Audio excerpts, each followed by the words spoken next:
Good afternoon, ladies and gentlemen.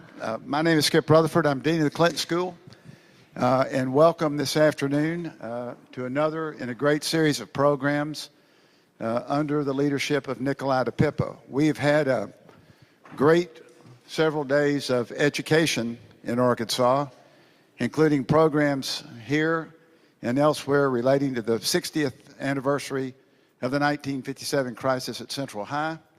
Yesterday, for some of you who are here, I recognize some of you, Michelle Kuo, who was Teach for America in Helena and has written a fabulous book called Reading with Patrick, which I encourage you all to read. And if you missed her program, watch it when Nikolai gets it posted. It is really a fabulous story about a remarkable young woman. And today, we welcome someone who has a great career in public service, who was on the Quorum Court, was a state representative, a state senator. We worked together with the U of A system, and since 2015, he has been Commissioner of the State Department of Education. Would you please welcome Commissioner Johnny Key.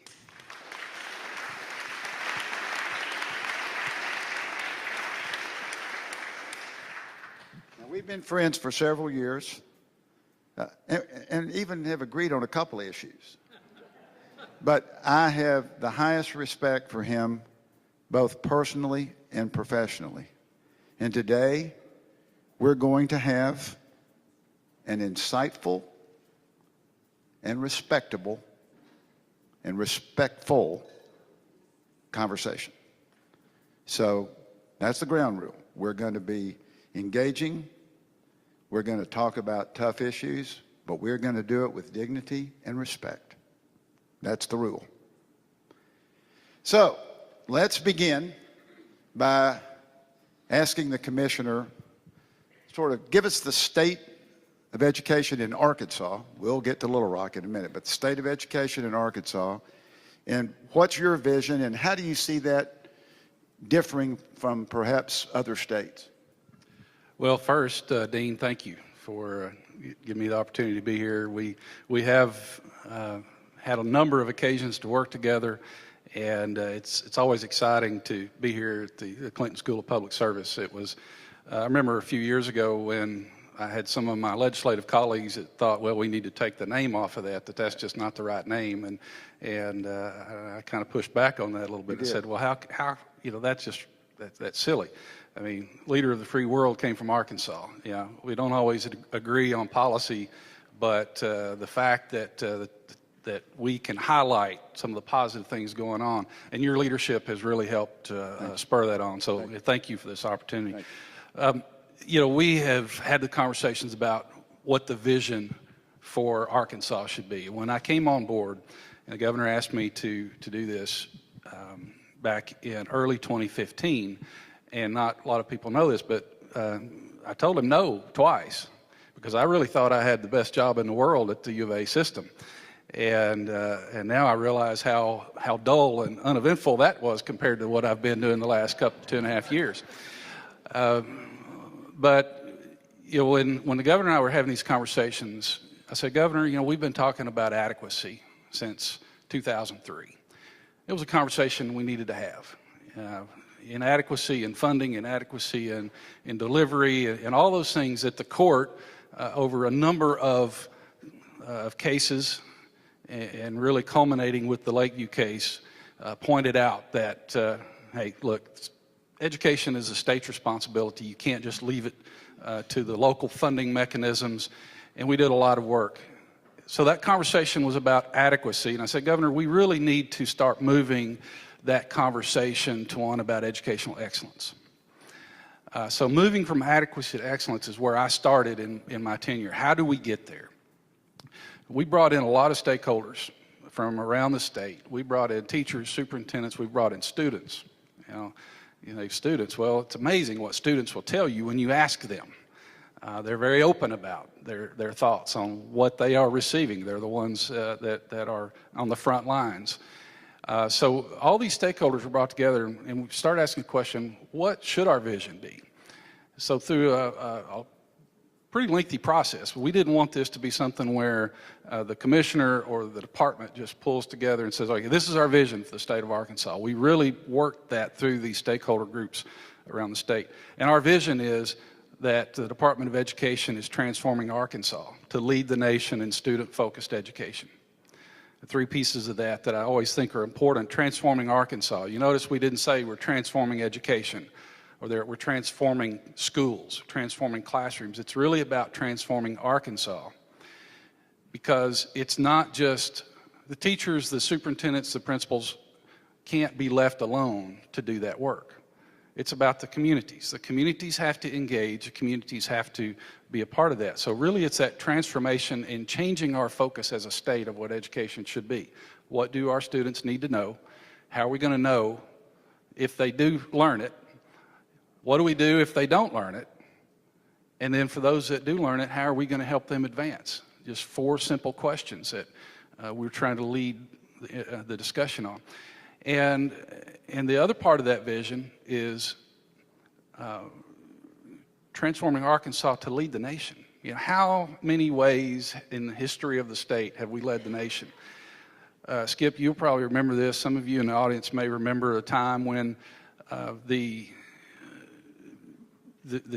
state thought was we could build a fence, we could build a wall around the state of Arkansas, we could be self-sufficient. Look at all the things that we have. This was back in the 40s, 50s. Look at how we can meet the natural resources. We have oil, we have diamonds, we have agriculture, we have industry, we have all these things, and we could build that fence. And I think that really kind of got embedded into our psyche in many ways, and we neglected there's a whole world out there that's advancing and growing. And we're still, in many ways, trying to play catch-up. So it's about transforming Arkansas to lead the nation. We've shown that we can do it. I think just a recent initiative with the governor's computer coding initiative.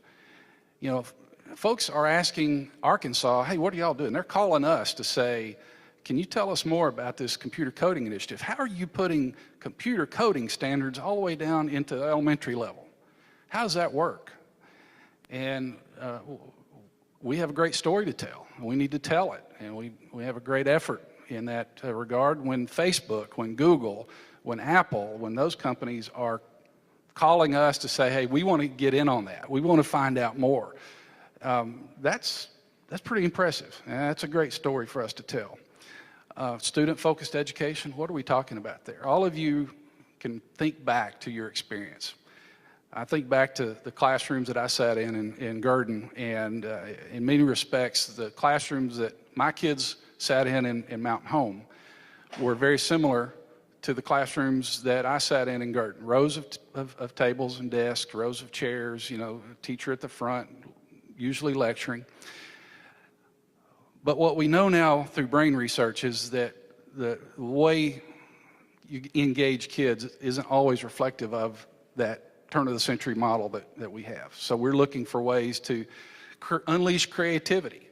When we talk about student-focused education, it's unleashing the creativity of our educators to say, how can we meet the needs of all of our students, not just the high flyers, not just focusing on the most struggling, but all of the spectrum of learners. So those are the things that we're working on and trying to build those conversations around the state.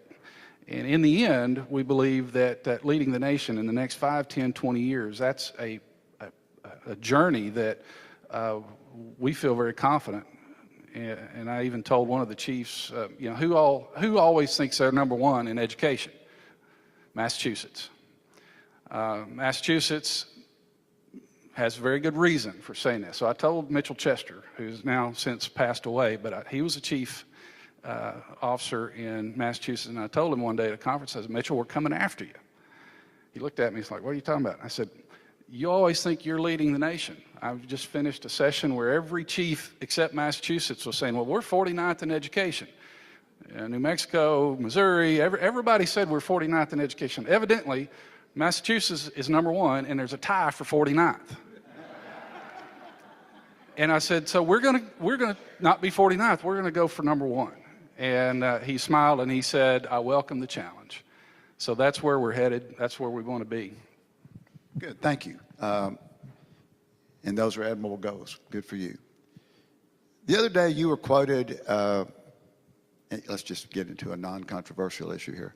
The other day you were quoted at the state capitol about that the Little Rock School District was making strides and that a lot of good things were going on there. We know that under Act 930 that there is a study underway, both through your department on academics, facilities, and finances. And the results of that study, I think, according to the reports, are supposed to be completed sometime in November. So given that date, and we know that the academically distressed schools have been reduced from 6 to 3, we know that a new high school is going to be built in Southwest Little Rock and upgrades to the other facilities. Given the progress that's being made and provided the study comes forth and acknowledges that progress, in your opinion, what's the earliest possible date you could recommend? And then what would you think would be the earliest possible date the state board would approve returning the district to local control? So that process is what I would consider a very improved process compared to what we had before. If you think about what we had under the old ACTAP legislation, the old accountability legislation, you had one measure. You had one measure of student performance. It was the average of the math and literacy portions of our state assessment. And if you were 49.5% or below, then that school was labeled academic distress. And that was one measure at one point in time. That was what the law and the rules and regs that under the previous accountability method, that's what it created. So what you had then was a situation where the law said until we as a department could verify that every school was out of academic distress. That was a limit on our ability to make any recommendations for return of local control.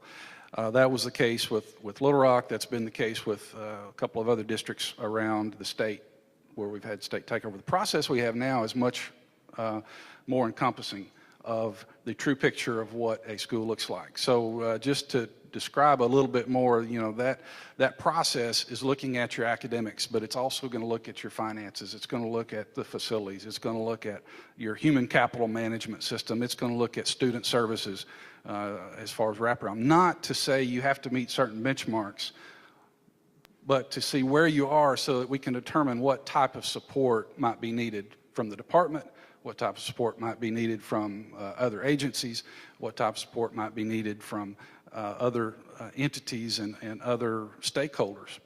So we think that it's a more complete picture. And yes, so November we'll be looking at doing it. And so based on that, and it's really going to depend on what we find. But I think, if I was to surmise an earliest date of an election legally, I think May of 2018 is under the new legislation. Either May or November is when school board elections would take place. I don't know that we would be ready by May. I think possibly November could be an early window, but it depends on what we find and then what the state board determines from that survey, that study that we do. I don't see it stretching the full 5 years. 5 years was the limit. Pulaski County School District went the full 5 years before they were returned. West Helena went the full 5 years before they returned. So probably somewhere in that year 4 is what we'd be looking at, year 3, year 4. So if you got the survey results or the department results in November, and you're right, the earliest school board election could be in May or again in November, would you make the announcement then sometime in December, January, that there's going to be an election in May so that people would have time to file for office and run for office and do all that? There would be an announcement that was in enough time, because we have to also look at the calendar, because there's a Secretary of State has an election calendar that we would have to follow. Right now for school elections in September, They actually picked up in July, I believe it was, the petition. So yeah, there's a timeline we would have to follow. So it would be announced in plenty of time to allow that to take place.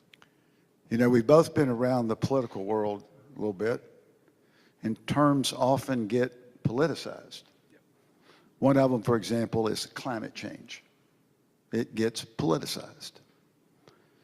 So does the word charter schools. Gets very politicized. So as we look at this, one of the criticisms that came of the Little Rock School District was that the elected school board was micromanaging then Superintendent Dexter Suggs. And in fact, when the articles came out about takeover, there were quotes from State Board of Education commissioners saying to the effect, if they just let Dexter Suggs do his job, this would be great. Well, that bubble burst, and that didn't last very long. And then that education commissioner wasn't Johnny Key at the time. I didn't say the commissioner. Sure I didn't say the commissioner. I was just saying some of the members of the state board. But then came along Baker Curris, and then comes along Michael Poore. And again, the criticism was elected board, Little Rock School Board. I know a little bit about that, having been on one for a while. Micromanaging the superintendent. So Baker Curris comes in, and he comes to the state board and says, I'm really concerned about charter schools.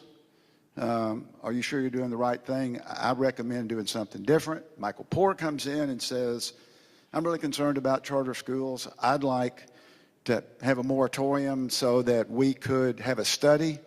And the state board says, no, we're going to move forward. So from a Little Rock perspective, what's the difference between an elected school board micromanaging the superintendent and an appointed school board micromanaging the superintendent? What's the difference? I think that's a good question. I think the perspective is, though, that a elected board micromanaging looks different than a state board who's in charge of state policy, making a decision that may be contrary to the opinion of local school leaders. And you see that frequently. I mean, you don't just see it in Little Rock. You see through appeals on school choice and things of that nature where in their role, the state board's role of applying state policy, sometimes they're going to make decisions that are contrary to the thoughts, the opinions, and the desires of local school leaders. So I think that's what you saw with Baker. I think that's what you saw with Mike, is that in their realm of determining state policy and implementing state policy, it was just a disagreement of how to move forward. And I respect that. I respect that state policy, and as you said about, coding and other statewide issues. I respect that. I think that's right. But in essence, they became the school board. They became Little Rock School Board. And so they were looking at when you take over Helena, or you take over Pulaski County, or you take over Little Rock, you become the Little Rock School Board. And it seems to me that at that point, particularly the local interests of Little Rock are far different than the local interests of Helena and even Pulaski County. So I guess the real question I'm concerned is that the major criticism, I heard it over and over and over again from friends of mine who even supported takeover, that said, if the school board would just let the superintendent run the school, well, Dexter Suggs read it. And so I just don't still see how that differs from Michael Poore going to the state board and saying, please give me time to study this. I mean, all he was saying was, just give me time to study it. I don't understand. I think I still don't differentiate between the two. I think that's where the balance of the board's duty, and frankly the department's duty, of looking at through the lens of what do you do for districts versus what do you do for the students, the families? What is their obligation to? And there's a balance. There's a balance to the obligation of the state board and the department regarding schools in districts in takeover and the families that are living in those areas. And, you know, you certainly didn't have full 100% agreement on the board, but in their roles, and some of them voiced this, that, look, we understand you want to have a delay so you can study it, so you can look. But on the other hand, you have students, you have families who have said, look, we've been waiting for opportunities for a different venue for our education, and they've been blocked to us. So that balance is where this, I think you see that controversy come in. Anytime you have a balance of where your responsibilities are, somebody is going to be upset when that decision falls on the other side of that balance. So I think that's much of what was at play here. And you know, specifically the board members themselves, different ones of them had voiced those opinions during the time those deliberations went on. Well, when Minnesota wrote the first charter school law, passed it in 1991, and my friend Chris Heller, if he's here, would totally disagree with me on this, but I think you can trace the charter school movement back to the Little Rock School District in the mid-1980s. And just to make it real clear, and confession is good for the soul, I voted for it. And you go back to the incentive schools that were part of the school desegregation plan, where they took 6 then racially identifiable schools and said, we want to put additional resources, additional parent responsibility, upgrade facilities, additional equipment, more money. To me, when I went back and read that again, in preparation for this, I went back and read that. And Johnny, in fairness, that's the model of public charters, and I guess John Walker and Chris Heller and I created them. And they would not agree with me on that, but I'll claim credit for it. But it didn't work because we didn't, it was an experiment, but we tied it to attendance zones. And so a young student who may have started in the first grade at one school, and we know impoverished citizens tend to move more and economically disadvantaged. So a child wouldn't be at the same school over 4 or 5 years, so there was no way to measure the child's performance and no way to make sure that she or he got those additional resources. Let me say, I see some merit in charter schools. I am one who does see merit in some charter schools. I believe the East End model around here, and look, for the many parents who are on the waiting list that want to get in that school, there's something going right with that school, with parents who want in that school. I also think, and again, people disagree with me on this, that the restoration of a charter school, rebuilding Mitchell, rebuilding Garland, regardless of whether it's charter or public, is good for that neighborhood, to have a school in that neighborhood. I think there's some merit to that. We've got one of our graduates who has started a very innovative public charter school in Fort Smith called the Future School. I think it's a really good model. I don't know whether Trish is here or not, but it's a really good model that I think people should look at. So I think there are good models. But when it comes to Johnny Key and charter schools in Little Rock, the word is that you never met a charter school in Little Rock that you didn't like. And so my question is, having confessed that I think there are some good charter schools, do you think, really and truly, given the pleas by Baker Curris, the pleas by Michael Poore, do you think that charter schools are getting the same scrutiny and judgment that the public schools are in Little Rock, not statewide, Little Rock? Do I think they are?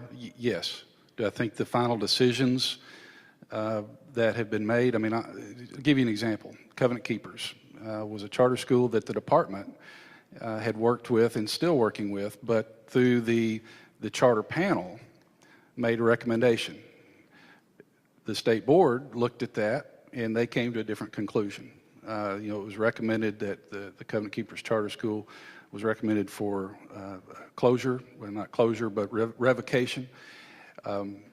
That decision was not upheld by the state board. So back to that, where is the balance? So to say there's I've never met a charter school I didn't like, obviously that confers to me some authority that I really don't have, because I don't statutorily and in practice don't dictate, who lives and who. It's not like Survivor, okay, that somebody just determines that they're not going to make it, that they're off.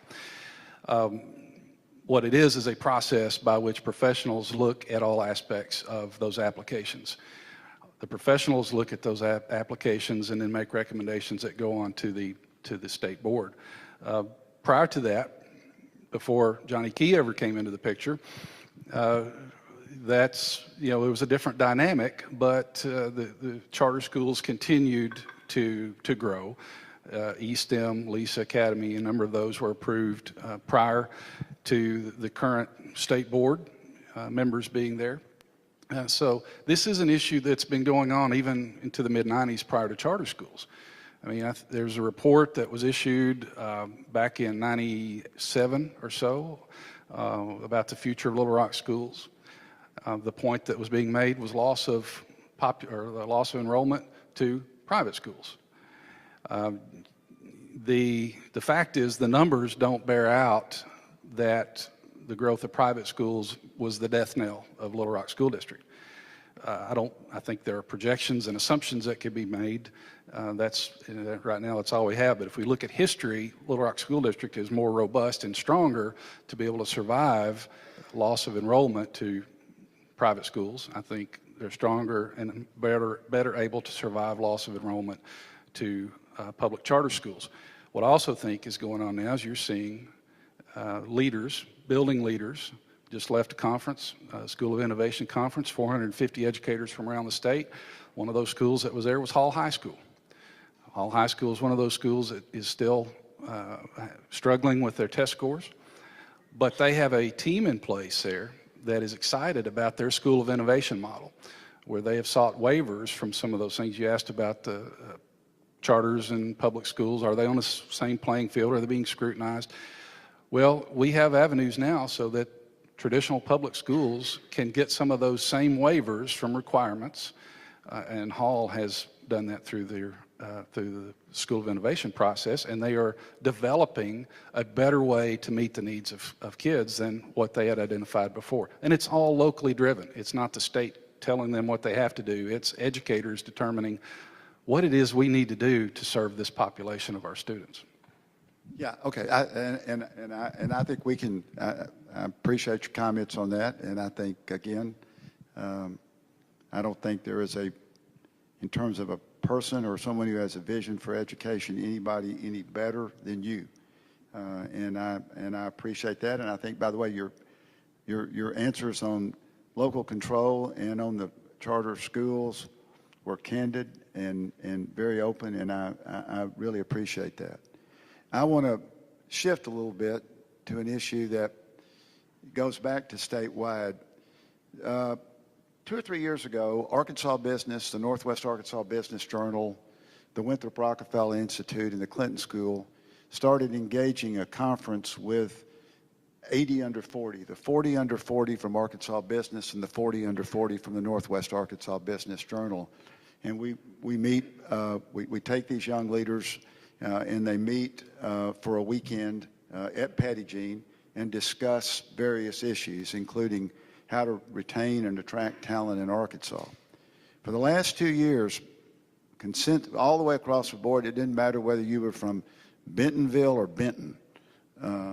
The consensus of these young leaders that to attract and retain young talent in this state, for all the stuff we're doing on computer coding, for all the stuff we're doing on quality of life issues, bike trails and all that, all of which are very important, the number one issue they kept talking to us about was pre-K.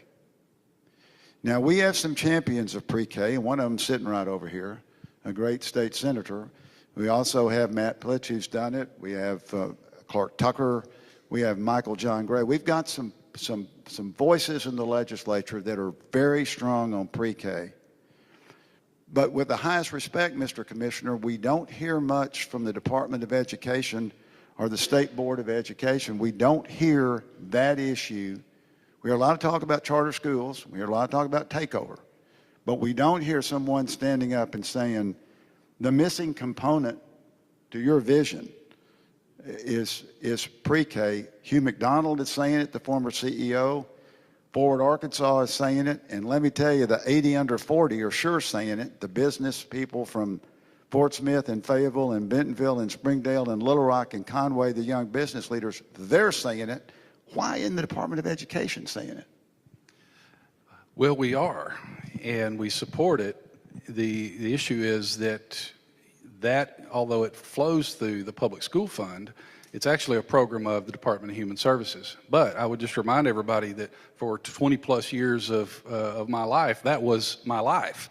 When the ABC program started, when I was in the legislature, we had ABC classrooms, ABC facilities that my wife and I were in the pre-K business. So yes, we saw the importance of that. We saw the importance of it even in the 90s. We went and had conversations, tried to have conversations with the principal at the Mountain Home Kindergarten. And it was pretty interesting because that was before the widespread acceptance of the value of pre-K. And now this educator is no longer in education. I think this person has since retired. But the conversation went something like this. What can we as pre-K providers do to help prepare your students when they get to you, so that what do they need to know when you get them? And the response was, well, if you daycare providers would just do your job and let us do our job, things would be a lot better. So that was 20 years ago. Fast forward 20 years. Why do you not hear from the department? Actually, we talk about it a lot. We actually have worked with DHS to bring in a DHS early childhood person to be embedded with the department so that we can align. And part of our strategic plan is aligning the pre-K standards with the standards for kindergarten and on through 12th grade. Because one thing we've missed is that alignment piece. It's not a matter of access. We have worked with Tanya Williams and DHS to know that there are communities that have slots that are open. They can't fill the slots. Then you have to back up, determine why is that happening? Well, transportation issues are a big issue. Parents can't get their kids to those centers. We have expanded in Little Rock, just for example, when Baker was superintendent, we worked to expand the number of pre-K slots. That's something he and I both agreed needed to happen, and we've worked with DHS to bring that to fruition. And in some parts of our state, you just don't have providers. Yeah, and I think that is an issue where Little Rock probably is positioned far better than others with pre-K. But it just seems to me that, in having watched these legislative sessions, you see Senator Elliott, you see Representative Tucker out there just constantly talking about this and not getting support from people. So, and I appreciate you getting DHS. Well, let me add one. Well, here's one more piece to that's important to know, because we have the NSL funding, that categorical stream of funding, right, that over $200 million a year that goes based on the poverty level of the students right, from the International School Lunch Program. For years, that money has just been scattershot spent. Yeah. One of the things that districts can spend that money on, ABC, pre-K programs. Less than, I think it was right at 3% of that $200 million a year statewide was being spent on pre-K. So when the legislators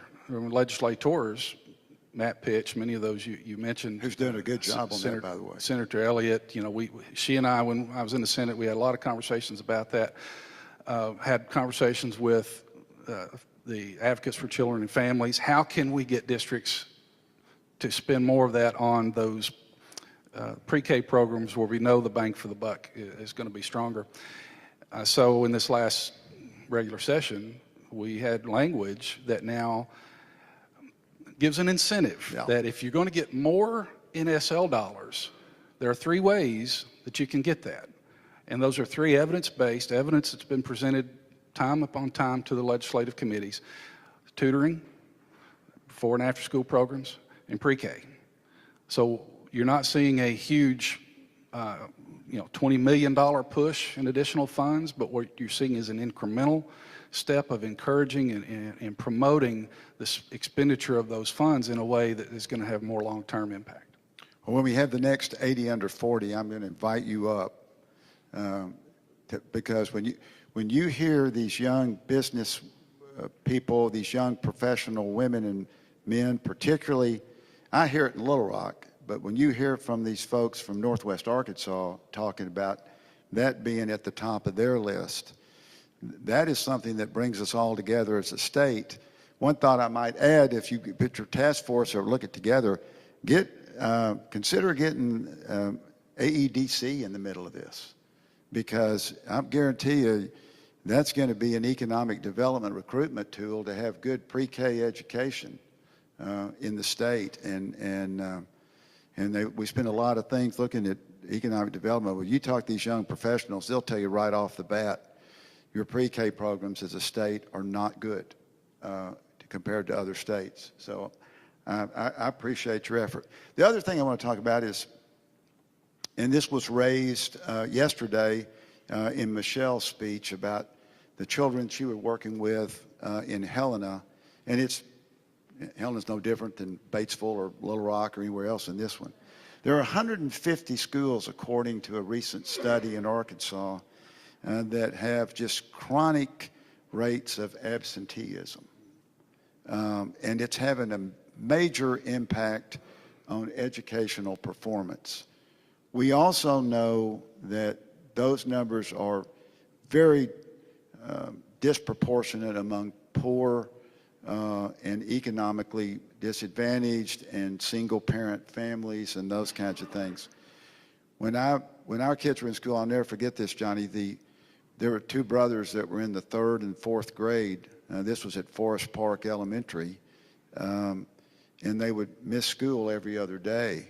And finally, it was determined that they only had 1 pair of shoes, and one would wear them one day and one would wear them the next. So can you talk a little bit about what the department is doing to address this issue that is certainly impacting educational performance? Yeah, there are a number of things that we're tackling. One is our work in school-based health clinics. I've visited within the last couple of months, I've visited 2 of those, and these are things that are driven and made better by local partnerships. So when you need to meet the health needs of these students, where these families don't have primary care physicians, they just don't have that access. We have schools now where through tobacco settlement grants, they have the opportunity to create those partnerships, those schools. But it's like walking into a doctor's office where you have, in some cases, you have dentists who are coming in, donating their time. In Magazine, Arkansas, how many of you have been to Magazine, Arkansas? In Magazine, Arkansas, you can go into that school-based health clinic. A student is going to get their teeth cleaned twice a year. A student is going, if they have a toothache, they have x-rays there. They have an x-ray and an x-ray tech where they can get that done, and the dentist actually does the work. And they even have someone who comes in to do orthodontic work. That's in addition to the advanced practice nurse or the MD that comes on a periodic basis. Not only do they meet the needs of the students, they meet the needs of the teachers, because it's not just absenteeism with students that impacts our educational system. It's absenteeism with teachers, either because their kids get sick or they themselves get sick. And are missing class. So that's one area where we're really trying. The other area is we've actually we put chronic absenteeism as a measure in our Every Student Succeeds Act plan. Our state plan, and we're not new, we're not alone in this. Many states have included that, but as one of our indicators of school quality, we have chronic absenteeism there as a measure. What we hope to learn from that, it's not anything to punish schools that have high absentee rates. What it is to identify what the needs are and to provide that support to those districts, because what is going on in Magazine may be different than what's going on in Little Rock, different needs, different challenges. But until we see the numbers and see how it's impacting So do you have the numbers? growth. I mean, if someone said, give me the 150, maybe not school districts or schools that lead in chronic absenteeism, do you have that data? We have absenteeism data, yeah, right now. And we do look at that, and that's something, because it also bleeds over into discipline. On the discipline issue where kids are removed from classes because of discipline issues, that doesn't always get counted, but it is an absent, they are absent. They are out of that core instruction. So those are really connected issues that we're working on. So if you got those schools, those 150 schools, and again, I don't want to get you down in the weeds, although I can get into the weeds of this issue, and it's not fair for me to ask you these specific questions because I wouldn't know them either if somebody asked me that about the Clinton School. But so you can break it down by like elementary schools, middle schools, high schools, and so it may be like there may be an elementary school in Batesville, but the middle school may be okay.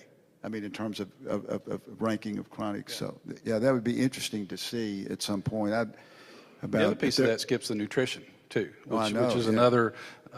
another way that we are working with our districts to improve, get better. I mean, we have districts being very creative on improving the quality of the food that is being served, the taste, all those things without sacrificing the health. And many schools, they have backpack programs. They open their schools during the summer, during the breaks, so that students can get at least one meal a day, because it may truly be the only meal they get. So we are working, and I'll give credit to the federal government. They've been really pushing this issue, and we're working with our child nutrition unit to help that. So yeah, we have the data that demonstrates, where the needs are. This goes back to what I said before in that vision, though, Skip. If you think about transforming Arkansas, that means you have to have local partners who are willing to step in there and help meet that need. And that's what we're seeing with some of the medical community around the state. But not every school has that. Not every district has that health center. Some districts have decided they're going to do it without the grants. They're going to use other funds. They're going to raise community funds to do that. What we're trying to do is tell the story of those that are highly successful at driving those numbers down, which then puts kids in the classroom more frequently, and their learning is going to increase. The measures of their learning are showing that it does have an impact. The other issue on this absenteeism, and I totally agree with you on the health thing, and I remember when I was fighting those battles that, people fought us on trying to do school-based health clinics because they thought we were, it wasn't going to be for health. But notwithstanding that, an issue that has always bothered me, continues to bother me in terms of absenteeism, is that, what I would call, and you may disagree with this, what I would call the sort of not standard discipline practices, all of it. We are expelling kids. Some districts expel kids just to expel kids. Now, not all, and there are a lot of people but there are a lot of kids out of school every day, in my opinion, that should not be out of school. What can we do about, do you have a record of places where there is an, heavy amount of kids being disciplined or kids being punished versus those schools where kids are being cared for and worked with Because every time sometimes when you kick a child out, and I saw this on the school board when I was there, a child had nowhere to go but the street. And so, what are we doing about that? Well, I can tell you a story and leading into what we're doing about it. One of the, and I'm not going to tell which district it was because it's really irrelevant to the story, but one of the districts that were in state takeover, the recommendation came that a student be expelled.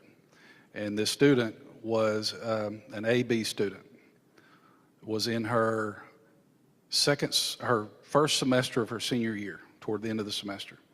So our rules say this student was found with marijuana, small amount of marijuana in her sock.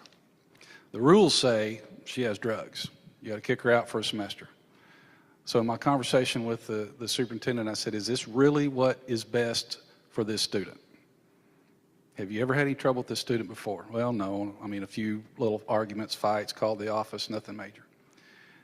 I said, well, what else can be done? We said, well, according to the law, I have to recommend, the superintendent has to recommend expulsion. And I said, well, what are other options? What are our other options? And so we looked at the law, and the law gives school boards, the option of the final decision on that. So in my role, serving in the place of the school board for that district, it wasn't Little Rock, but it was one of those situations. I said, look, I don't feel good about this because where's that young lady going to go? She's not going to come back to school next semester. She's going to miss her last semester of her senior year. We can't do that. So we had an option. We found an option. She had to go to alternative learning, but she finished and she graduated, an AB student. All right. That really put it in perspective for me. So I knew that we were removing too many kids from the classroom. So something Senator Elliott's been working on a long time. She was able to pass legislation in this last session to clarify, you don't suspend kids up through elementary grades, which was happening, which you think, what good does that do? Where does that kid go? But I'll tell you what we are working on, and the state board has really embraced this. Dr. Fitzhill, Ms. Sharice Dean, they are leading a committee and a task force of the state board itself to analyze and address these discipline issues. And it's really about this zero tolerance that we've had since probably the mid-90s, where we even go so specific as to say a knife of a certain length blade, and this is in statute, constitutes a deadly weapon, and you have to suspend those kids irrespective of the reasons or anything else. It might have been a butter knife. I mean, we've seen those stories. But we have to get down to the reason these kids are exhibiting this behavior and work with them to understand that and restore them to a situation where they can be in a learning environment, not remove them completely from the learning environment. Our alternative learning unit is working with a number of schools in that area. We have refined our data collection. Under previous law, we were collecting a lot of data. Nobody knew what to do with it. It was just overwhelming. But now we're narrowing in on the data that really is relevant to making policy changes, and we'll be making, this committee of the state board will be making some recommendations as we move forward for the next legislative section. And I think that's good, and I hope the thing I would make a humble citizen request here is that would you look at the alternative schools or the alternative classrooms that districts are setting up? In some cases, I have this sense that they're just warehouses. And I think some of the alternative schools, we say, well, we're putting these kids in an alternative learning environment. Well, sometimes there's no, as was the case that Michelle brought about in Helena, which tell me about in Helena, no library, not adequate mental health counseling, anything. So as you look at alternative education, would you respectfully just look at where, not that we ought not to provide alternative education, but if we're sending kids to a place where, they can't read, or they're not taught to read, or there's not books to read or computers to work on, can you add that in the mix? Well, and it is in the mix. I mean, that's part of our process of reviewing those programs. And, we know not every district is where they need to be. Some districts are excelling. I think if you'd ask Dr. Hill, who toured a program that was in the Fayetteville district, spoke at their graduation, he would tell you that's a model, not the model, but a model of meeting the students' needs, because that's what it has to be about. It has to be meeting the needs of the students. So yes, that is certainly a factor in our work. You raised it a minute ago, and I think it's a fair point. I'd like to get into it in more detail. I remember when something went wrong at a school or a classroom wasn't performing right, everybody wanted to run out and just blame it on the teacher. Look, they're underpaid, they're overworked, and anybody that doesn't know that, hadn't had a child in a school. So the enormous challenges and pressures on them to do this job are just immense, and I have high regard and respect for them. How many again, in the weeds, how many teacher vacancies do we have in Arkansas right now? How many kids are being taught by long-term or short-term substitutes? Do you have those numbers? Well, those not in my head, not but they are. I'm taking you to the weeds. I'm sorry. They are numbers, though, that are reported to the state board on a regular basis and posted on the website. The state board does review those. We review those. A couple of years ago, for example, the Southeast Co-op. Right, these are the district: Monticello, Star City, Hamburg, all the districts in that part of the state. They came to us and they said, look, we have a problem through our co-op region. We have, I think it was somewhere in the neighborhood of 70 openings 2 weeks before school. Yeah. And we don't know how we're going to fill them, because they'd already filled with all the other long-term subs and everything else. They were just complete vacancies, no bodies to put in there. So we worked with University of Arkansas Monticello, their education program. They came to us and said, hey, would you be willing to work with us on some waivers, looking at things differently? And we said, yes, we would. So by the time that, in that short period of time, UAM, working with those school districts, were able to eliminate almost all of those vacancies. Now, is it ideal? Is it a fully trained, fully licensed teacher in a classroom? No.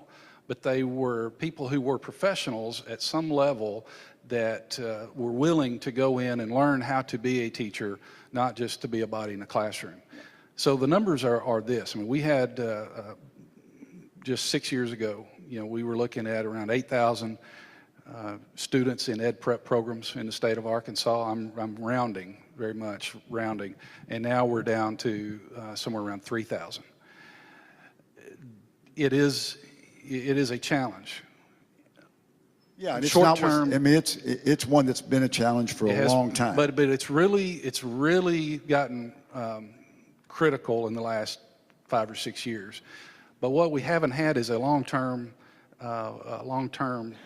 approach to solving that problem. So we are looking at growing the number of teacher cadet programs in the state of Arkansas. We've done that. We've more than doubled the number of teacher cadet programs, and that's where you take those high school students and get them on that pathway to becoming an educator, learning what it's like to be in a classroom, learning what it's like to be an educator, and then hopefully in time those students will move on into those education prep programs. So there are a lot of Band-Aid approaches, short-term approaches. The long-term subs, one of the least desirable, but you have to have someone in those classes. But that long-term approach that we're taking, where we're always out there getting districts to say, look, you need to have a teacher cadet program in your high school. That's going to build the numbers. We have close to 500 students now across the state, high school students that are in teacher cadet programs. Partnership with Educators Rising, the old Future Teachers of America. We now have a partnership with them where we have resources coming in for those teachers of those teacher cadet classes and those programs. So we're looking at a long-term approach and then trying to find ways to build teacher leadership. The reason our teachers are leaving early, this is feedback, surveys we have seen, legislatures seen, is they don't feel the support.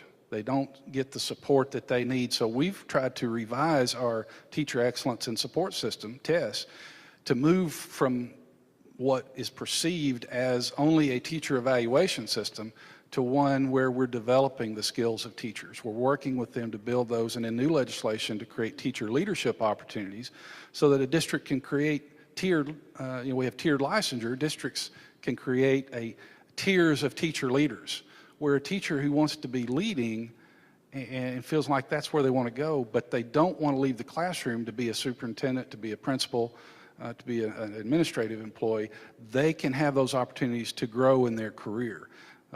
That is going, so there's two directions we have to tackle it. There's one on the who's entering the pipeline, and the other is retaining those teachers that are already there doing the work that we need them to do. Johnny, this past year I was on a panel at Governor's School, and a lot of questions asked, obviously very bright kids from all over the state. But the question that startled me the most was when we asked, how many of you believe there is an opioid or prescription drug addiction problem in your high school? And these are kids from all over the state, and 2/3 of the hands went up. So this is a new crisis, though. I'm glad to see America address the opioid crisis. We let a whole generation of kids in heroin and other cases that we just ignored because they were different kids. But we are at least raising the issue of the opioid crisis. How's that impacting education? Are you seeing it showing up in school? Are teachers having to deal with this? Has it raised its ugly head in the classroom? I think that may be one of those things that, there are things that happen in classrooms and educators can't always put their finger on it.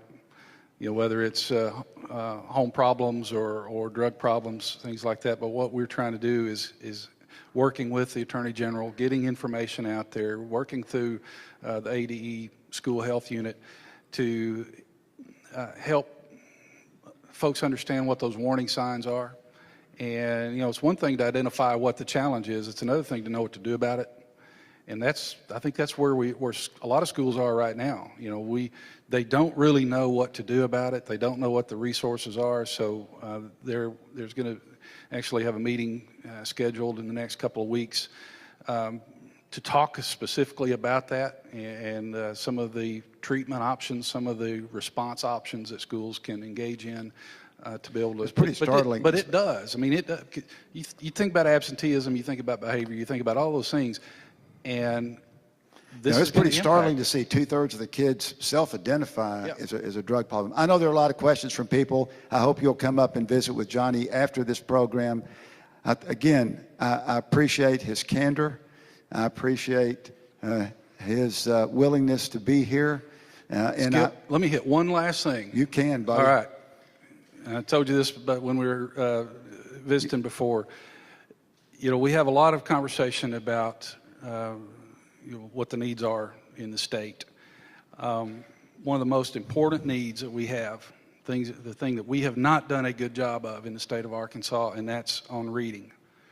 And it doesn't matter which measure you look at. It's NAEP, it's ACT Aspire, it's the old benchmark, it's the PARC assessment. It doesn't matter. We're not where we need to be in reading. Our kids, as a state, we're not teaching them how to read. Why is that? Well, because our teachers don't have all the skills. We've not given them the support they need to be able to meet those challenges. And that's why we had the RISE initiative, Reading Initiative for Student Excellence. But it goes back to one of the things I heard before we kicked off that initiative, and Dr. Joseph Davis. Dr. Davis is the superintendent of the Ferguson School District outside of St. Louis. He came on board after the Ferguson riots, Trayvon Martin, those things that led to a very, very terrible situation there. And he came and presented to the chief state school officers. And in his remarks, this isn't Johnny Key saying this was Dr. Davis who said, reading is the civil rights issue of our day. Because when he got to Ferguson School District and he started talking to those kids and understanding where some of their biggest challenges were, they didn't have good reading skills, which was the foundation of everything else in education. And that's one of the reasons that was an inspiration for me to hear that gentleman say that reading is a civil rights issue, because it's not just for St. Louis, Ferguson, it's for the state of Arkansas, it's for all of our students. So when you hear about the RISE initiative, if you have the opportunity to work with Our Kids Read, you have the opportunity to help with Dolly Parton Imagination Library, you have the opportunity through the Rotary or whatever avenue you have, just know that that is a critical need in the state of Arkansas. And we are working very hard to overcome the challenges that we have through legislation. Again, Senator Elliott with her advocacy for dyslexia, her advocacy for reading, Senator Alan Clark and the work that he has done on that. And now we're implementing those acts. Just know that is critical to our success if we are going to meet our vision of transforming Arkansas to lead the nation in student-focused education. If we don't teach them to read, all the rest of it is just wasted breath. Michelle Kuo would totally agree with you. And if you, again, Reading with Patrick, get that book. You will really, it's a game changer. And Johnny, again, I thank you for your friendship. I thank you. It's always a pleasure to be with you.